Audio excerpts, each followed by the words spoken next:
Hello guys, അപ്പോൾ ഇന്ന് രാവിലെ എണീറ്റ് കുളിച്ചു. ഇന്ന് അമ്പലത്തിലേക്ക് പോകാമെന്ന് വിചാരിച്ചു. അപ്പോൾ എണീറ്റ് കുളിച്ചു, പിന്നെ ടിഫിൻ കഴിച്ചിട്ട് ബാക്കി പരിപാടികളാവാമെന്ന് വിചാരിച്ചു. അപ്പോൾ പുട്ടും കടലക്കറിയായിരുന്നു. അത് കഴിഞ്ഞിട്ട് എപ്പോഴും ഉള്ള പോലുള്ള കലാപരിപാടികളാണ്, കണ്ണെഴുതുക, പൊട്ടേക്കുക, അങ്ങനെയുള്ള കുഞ്ഞു കുഞ്ഞു കാര്യങ്ങൾ. സോ അതൊക്കെ ഞാൻ ചെയ്തു.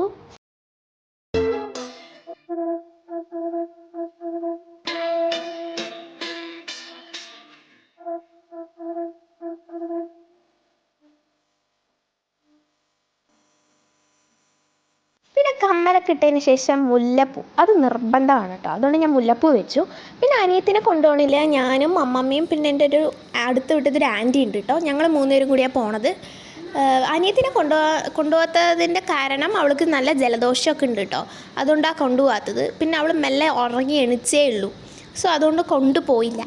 അങ്ങനെ ഞങ്ങൾ അമ്പലം എത്തി. പുതുശ്ശേരി ഭഗവതി ക്ഷേത്രത്തിലാണ് കേട്ടോ പോകുന്നത്. ഫോൺ അവിടെ ഉള്ളിൽ അലൗഡല്ല. അതുകൊണ്ട് തന്നെ ഞങ്ങൾ തൊഴുതിയിട്ട് ഒരു ആൽത്തറൻ്റെ താഴെ ഇരുന്നു കേട്ടോ. അമ്മമ്മ പൂജയ്ക്ക് കൊടുത്ത സാധനങ്ങൾ വാങ്ങാൻ പോയി. അതുവരെ ഞങ്ങൾ അവിടെ ഇരുന്നു.